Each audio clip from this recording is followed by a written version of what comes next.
So, heard you're interested in Street Fighter 5. It's a bad idea. Move on. Just kidding around. You made the right choice. Street Fighter 5 is great. It's got a bunch of great characters, kind of great, maybe not so great sometimes, but adequate. I love them. They're great characters. It's got great gameplay. It's got a great player base, which is very important. So I really do love this game, and it's a huge shame that more people don't play it. And do you know why Street Fighter is not popular? Well, fighting games in general, for that matter. It's because it's so god dang hard to feel like you're in control. And that's the purpose of this video. Like a kind of beginner's guide that glosses over the basics, but I'm going to teach you how to start feeling like you're in control and start having fun. So let's hop into it, starting from the basics. So here we are in training mode with Ryu and Ken, but let's take care of some training options first. Turn on attack data and key display. And all that does is now we have a stat screen with the damage and all those other goodies, but you can ignore most of that for now. And we also have live display of the buttons that we've pressed. So let's go back and look at some other relevant training settings, especially for the dummy. We can set it as playback recording actions, player control, stick in a controller, and there you go. And CPU, where it's literally you're playing the CPU. Most importantly, we in the dummy settings. So we can leave state as stand. Guard, we actually want to set it to after first attack. Set switch guard direction to apply, so just leave that alone. Recovery to normal recovery. And leave counter and stun just the way they are. And to just show what the guard setting does, light punch and heavy punch, those two moves don't combo, so can block the heavy punch. So how do we actually win the game? Well, very simple. It's a health bar on the top, that yellow thing, and it's going down, and it's down, and that's how you win. So that means we need to do damage. So we'll start with buttons. Look at all those buttons. We got light, medium, heavy, with the light being blue, yellow is medium, and the heavy is red. And these buttons are also known as normals. But what's the difference? Well, the heavies tend to do more damage, while the lights do quite a bit less. And here we can take a look just to be sure. 90 it is, and then 30. Why then would we ever use light buttons? Well, it's the risk. As you can see, Ken's trying to do a sweep after he blocks the crouched light punches, but they recover too fast. But how about this? Wow, that sweep is so much recovery. Basically, Ken is now able to punish because Ryu's heavy kick is too slow at recovering. So those buttons do damage, but let's explore another avenue of damage. Press both light buttons at the same time and you get that short range grab. But check this out. Oh, so I'm trying to do damage, but he's blocking it all. What a god! But that grab beats blocks. Furthermore, like, this is a lot of damage. Front throw 130, back throw 150. Flex heel's got nothing on this. But all things have a con. Light punch into a throw as an example. Check this out. We do the exact same thing, but Ken gets out by jumping and then by backdashing. And actually, if you press a grab at the same time, it negates the throw. This is also often called teching a grab, as in technical.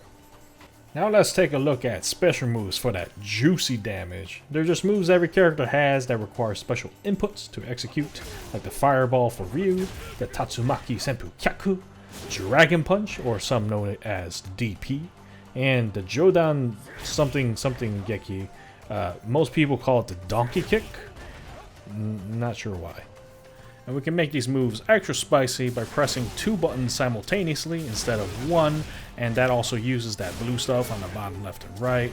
And here are all the moves except the X versions. Now close up real quick. As you can see, each X uses up a segment of the bar. Most of the times, X just adds damage, but sometimes new properties are added, like the X Donkey Kick gives a wall bounce, which lets you Dragon Punch for a combo afterwards. That is not possible without the X version. Let's hop into the command list real quick, take a look at the special moves. The names and the motion, plus the actual button you need to press are on the left, and on the right we got the EX icon with that blue bar. If you see that icon, that means you can make that special move into an EX version, and if that icon doesn't have a number, it's just going to use a single one of those segments / bars you saw earlier. However, in the critical art section, what's that? ×3? What can that mean? I don't know. Let's take a look. Ooh, it uses all of those segments, but Oh, look at that fat damage. That is some thick damage. Something else to note about supers is that they're invincible on startup, meaning this example where I'm waking up with a crouch jab, I got stuffed, but oh no, that Ken got bopped. Certain EX moves also have that invincible startup property, like Ryu's XDP, so either test them out yourself or use the internet to find them. There are also these things called V skills and V triggers, like that's V skill 1 of Ryu, which parries, and they have a lot to do with those red bars on top of the blue one on the bottom left and right. I'm not going to cover these right now just because that's a lot of extra information, but they're like super cool, so mess with them if you want, but that'll be another video. But as a quick example, this is Ryu's V trigger one, which gives his move some extra oomph as well as some new properties, kind of like X moves. Now let's take a look at some very simple combos. When you do them, you'll see this little thing pop up on the top left or right-ish where it says 2 hit, 3 hit. When you see that, that means you got a combo. The most basic of these are chain combos, which most light buttons in this game have the ability to chain, which means the button cancels into itself. And thus the combo. Back to the command list and go to unique attacks. As an aside, there are also these things called command normals, which is just more normal buttons you can use, but they just require an extra motion. However, we're here to take a look at these. See those white arrows? Those white arrows means that these are target combos, meaning those buttons will cancel into the other button if you press it fast enough. So we'll take a look at the heavy punch and the heavy kick with Ryu. So moving up, we're going to do a heavy punch, then a heavy kick. They don't combo because they're separated. If you press them one right after the other, look at that, we got a target combo. Very nice. And then on to arguably the most important kind of combo, the special move combo. Or people call it the 2-in-1 sometimes, or special cancel. Basically, certain normal moves are special cancelable, meaning you can do the normal move and then do the input fast enough for the special move and it'll cancel into it. And here we have some examples of that, and look at that damage. Last kind of combo we're going to cover is the jump in combo. That's exactly as it sounds. You jump into your opponent with a normal button and press another one as soon as you land. It will most likely combo. Some caveats to this which I'll cover in a bit, but check it out. And if you combo into a special cancelable normal, we can do cool stuff like that. So there's a very quantifiable reason as to why it's so much easier or harder to combo after certain jump normals. But for now, just go with the rule that medium and hard buttons are just much easier to combo with. Just go with that for now. So we know how to do damage. How do we not take damage? Well, the go-to should be blocking, and the command for that is to just hold the opposite direction of your opponent and you'll likely block. There are also moves in this game that are considered lows, meaning you have to block them low, which is just down back. And an example you're seeing on screen, it's when Ken does like the ground sweeps and the ground foot things. Generally, if it looks like it's hitting low, it's a low, although that's not always the case. There are also overheads in this game. Then you just block high, meaning you hold back instead of down back. And jump-ins are also considered overheads, and you'll see whenever Ken does a jump-in attack, I have to block high, like right there. However, the most important and obvious way to not get hit, and something that stays true and important all the way to the pro players, is its movement. If you're out of the way, you're not going to get hit. And look at that example. I'm just backdashing out of the way, moving out of the way, walking under him as he jumps. It's amazing. It's so simple. And also somehow one of the hardest things to do well in Street Fighter. For the last defensive maneuver for the day, go to the command list V systems section. Towards the end, you'll find a move that requires 3 button presses, the light, medium, heavy of punch or kick, plus a forward during a guard. And if you look to the right, you'll see something that looks very similar to the X icon, except it's red and has a V, and that correlates to the red bar on top of the super meter that we saw earlier. It's an important move because it's going to create some space between you and your opponent, give you some breathing room. Caveat to this move is it's kind of slow. So if you try to use it on a crouch light punch, like in the example that you're seeing, not gonna do much besides a slight pushback. However, against a nice thick and slow move like that sweep just now, we're gonna get the full effect of the V reversal. Well, shoot, that's a lot of information. But you know what? We can now develop a game plan. That said, it's completely unreasonable to ask someone to keep all of that information in mind, process all of that information, make active decisions, all the while someone's trying to lop your head off. Like, you just can't. There's not enough brain space in the brain hole to do all of that and feel like you're in control. Like, everything I covered so far, they're important, but it's just things to keep in mind when you're training or figuring out ways to get better. But when you're trying to actually play the game and have fun, you can't have that. So the answer is pick a few things, get better at them, get comfortable with them, and when you're fully comfortable, then add on more things. It seems like a no-brainer, but it's surprisingly easy to know too much and then choice paralysis. Especially when you're interested in the game and you're like, oh, I want to get better. So here are some things to focus on, especially when you're taking it to real matches. Step 1, special moves. They're kind of hard to do. Pick one, only one, just one. If you're big brain, maybe 2, but go with 1. Step 2, pick like 3 or 4, I'm just gonna say 4 buttons to get comfortable with. And when I say buttons, specifically just normals, grounded normals. And of those buttons, you're gonna specifically want to pick at least one that is special cancelable and one that is an anti-air, or a button that can likely hit someone out of the sky. Step 3, pick one jumpin' normal to get used to. Ideally pick a medium or heavy button to jump in with, and the main reason you want to get comfortable with jumping in and doing combos after is because that's a lot of damage. There's a lot of damage, and with the way Street Fighter V ends up being, jumping in tends to be a very decent way of starting stuff. Granted, don't fall into the habit of constantly jumping in, because sooner or later you're gonna find that one person that is really good at anti-airing, and he's gonna demolish you. That person, that boy, is going to make you regret ever taking up this game if you're only jumping in. Part 4. Pick a single special cancel combo to get good at.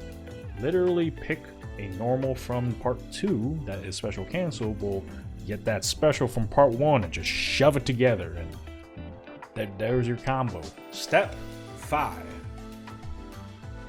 V reversals. You can look into V triggers for your character if you want, as they are really cool, but they're really not necessary to win the game. V reversals, on the other hand, are a crucial / very, very useful get off me tool that you're going to need every so often. So even if you forgo V triggers for now, make use of V reversals. And that's really it. It's just those 5 things. So pick a character that you want, make sure it's a character that looks cool to you, that you really want to play, because that's a big part of it, I think. And take the character to training mode and figure out those buttons that you want to learn. Or you can also just look up a video of a top level player or Google guides for your character and figure out what those good buttons are and what does the damage. Either way, let's hop back into Street Fighter so I can show you my choices for Ryu. And also afterwards, I do have a match with a Platinum player that I play against with all of this in mind.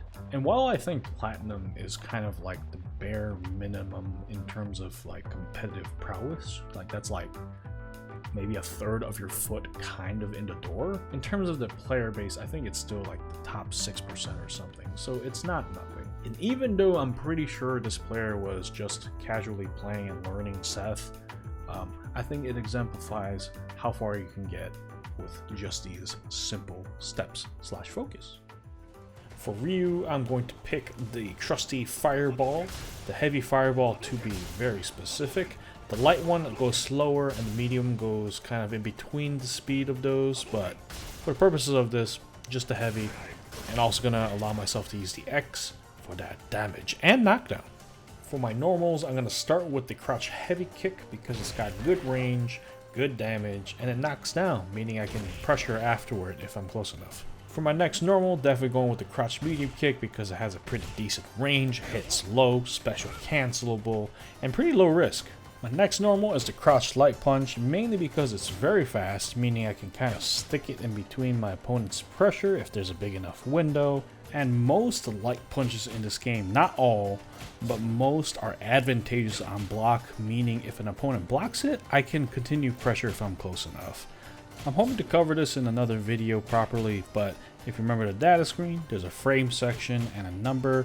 Whenever an attack resolves, that number will go positive or blue, and the bigger the number, the more advantageous you are. So if you set your dummy to block, you can tell which buttons are advantageous on block or not. My last button is the crouch heavy punch for that damage, and also very good at hitting people out of the air. For my choice of jump and normal, I'm just going with the heavy kick because it's got a decent range, it's got a decent looking animation, it's got the damage. I'm sold. Put 2 and 2 together and I'm left with crouch medium kick and fireball. Solid cancel combo, it's got decent range, and it's pretty good damage if it hits, and especially so with the X fireball. Realized I missed something in editing. Do grabs, big damage, easy to execute, and they beat blocks. Do it! And on to the game where we apply those principles with thru. I'm gonna start with some fireballs, just because that's a really easy way to pressure from afar. But boom, Seth with that fat jumping combo, punishing me for a bad fireball, and he tries to continue pressure, and I get out, because to be honest, that's a little lucky. But I'm just gonna continue pressure with all the basic things that I mentioned earlier. And grabs, obviously, because look at that damage. That's a lot of damage. He gets out and tries to do more pressure on me. That's important right there. The crouch heavy punch. I'm going to try to react to every jump he does with that crouch heavy punch because that's a lot of damage. At this point, I'm way ahead in health. I only need like a single pot shot from anything, so I'm playing it safe. Low committal moves. Using that, there it is, that V-reversal to get him all the way out so I have all that space again. Because all I need is that single hit. And that's the first round. And I gotta say, not bad. Pretty clean, didn't take too much damage. At this point, I'm wondering what Seth's gonna do. An axe kick, I respond with a crouch heavy punch anti-air. And Seth actually does an EX Joju move right here. I thought that was punishables. That's why I did the crouch heavy kick, but I just lucked out. And I just got stuff right there with the crouch heavy punch anti-air. But I'm not gonna let that deter me. He had me cornered, but that V-reversal to get him out. And with the sequence, I get a nice jumping combo into a pressure, and then a grab. I get a random jump heavy kick, and that anti-air. And then Seth does some fancy crap, but remember, we're sticking with the basics. I see a move that looks like it's taking a long time. I'm V-reversing, getting that space back, and ended out with some fireballs with all of that space we have created with the V-reversal. Sticking to basics. It worked out. 2-0. We in the lead. Into the second match, first round. It's more of the same, so I'm just going to cover a major thought process that's going through my head as I'm playing all these matches, which is the use of the crouch medium kick and the crouch medium kick to fireball cancel. It's super nice when it hits because I get that damage, but I'm mostly using it as a tool to gauge my opponent's reactions. Like, if I'm blocked or hit, they just immediately start walking up or try to be aggressive. I'm going to hold my ground and just be ready to stuff them with a crouch light punch or another crouch medium kick, or even be ready with a crouch heavy punch reaction for the anti-air. And likewise, if they're being timid by just blocking or not pressing any buttons, I'm going to take that as a cue to be more aggressive with my dash-ins and jump-ins. And in this game, Seth leaned more towards an aggressor, so I just kind of stood my ground, stuffed him quite a bit, anti-aired, and I was more meticulous with my jump-ins by moving back and kind of trying to time it based on the specials he used. Okay, so this is actually where everything broke down. Like, I had one round left, so I decided, hey, I only need to win one more time. Let's show off what would happen if you use the entire toolkit with combos, V-trigger cancels, all of that. Unfortunately, I suck with Ryu. Like, I'm really, really bad. And I've seen good Ryus play, so I know how all the combos and stuff look like. And now I'm playing this game while juggling all those thoughts and combos in my head, all those possibilities, and I'm not playing the same game as I was in the last 3 rounds. Basically getting hit by a bunch more stuff, not reacting to things anymore. I've kind of forgone that original thought process I told you about with the crouch and medium kick and the cancels. I bring it back a little bit here, but I still kind of want to do some fancy stuff, but it doesn't really work out too well. Like, I think this was a pretty even round, but I'm pretty sure I still lose out at the end. Oh, look at that combo. Seth with that juicy combo. It's got some cool stuff in this game. The JoJo punch. I don't like it. Like, if I was playing normally and I was playing properly, I would have V-reversaled way earlier, gotten that space back, and try to come back. But no, I'm like, no, I gotta do some V-trigger stuff. I got him in the corner. I'm gonna charge up the fireball because that's a V-trigger special thing. I'm trying to pressure. Like, this might have worked out, but this is really, really kind of like messy play from my part. And even if I won, I would have been quite unhappy. And I don't think I would have used the footage, to be honest. God, Seth is just, oh, such a cool character. And this situation might look a little familiar, and it's the exact situation where I won with in an earlier round, where I got jumping on him because he did another twirly kick. This time, Seth a big brain and anti-aired instead of another twirly kick. Very, very impressive. Starting from this game, I decided, okay, let's expunge all of those demons from my brain, all of those extra thoughts. And I went straight back to basics. And you're gonna see that. It's just back to what I was doing with the jump-ins, crouch medium kicks. And something I noticed in this game with the crouch medium kick thing that I told you about earlier is Seth was a bit timid. So I go for this grab pressure where I'm willing to walk 1,000 miles just to grab him. And it worked out, and I did it pretty confidently because I had those thoughts as I was playing. And this should look pretty familiar. Look at my health. Look at his health. Pretty clean match, I gotta say, or round. And on to the last one. Just more of the same. Playing solid with the anti-airs, crouch medium kicks. I actually get a little bit fancy right there with the stutter step, crouch light punches, because I realized once again Seth is a little timid. However, I think Seth realizes this and tries to just go ham on me with all these stuff happening. However, he does an EX Dragon Punch type thing, which is heavily punishable with some big damage. But I go with a regular crouch medium kick X Fireball for the sake of the video. But it does not matter in the end. And that's it, really. Like, if you look at the health bars again and the way I'm playing, it's really not much different from the first two games. Or rather, the first game plus the first round of the second game. Where I haven't really changed my game plan too much. I'm keeping things simple, and it worked out. Well, that was a pretty cool match. It was a solid reminder that I suck with thru, but basics and fundamentals will take you far. And if you want to watch more of me, all the YouTube stuff with the liking and the subscribing, I do stream on Twitch. It'll be in the end card that I drew on Paint 3D with all the information, and also in the description below. If you want to watch an aggressively mediocre player, probably a little less than bad, navigate through ranked, should be a fun time. Either way, thanks for watching. Goodbye.